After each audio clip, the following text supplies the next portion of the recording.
અમદાવાદની રિદ્ધિ કે જેના પિતા એક સિક્યુરિટી ગાર્ડ છે અને તેનું સપનું છે કે તે પોતાના મમ્મી પપ્પાને ખૂબ લક્ઝુરિયસ લાઈફ આપે અને એની માટે તેણે ખૂબ સારો સ્કોર પણ કર્યો છે। રિદ્ધિ અત્યારે આપણી સાથે ઉપસ્થિત છે, એની સાથે વાતચીત કરીશું, એને પૂછીશું। અચ્છા રિદ્ધિ, કેટલા માર્ક્સ આવ્યા અને કેટલા પર્સન્ટેજ આવ્યા? મારે 85% છે, 512 ટોટલ છે મારે।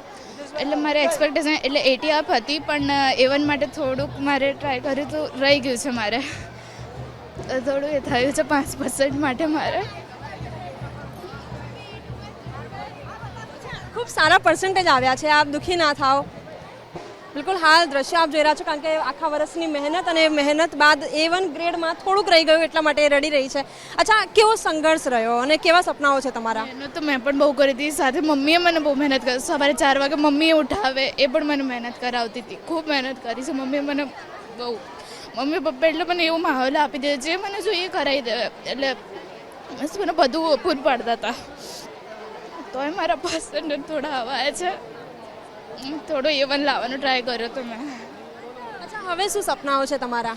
મારે આગળ મમ્મી પપ્પાને સારી લાઈફ આપવી છે, એટલે મીન્સ મને આગળ ગવર્મેન્ટની તૈયારી, એટલે એમને સારી લાઈફ આપી શકું, એમને મારે જે ડ્રીમ છે એમના જે પૂરા કરવા છે, એ મારે થોડું લાઈફ આગળ વધારવી।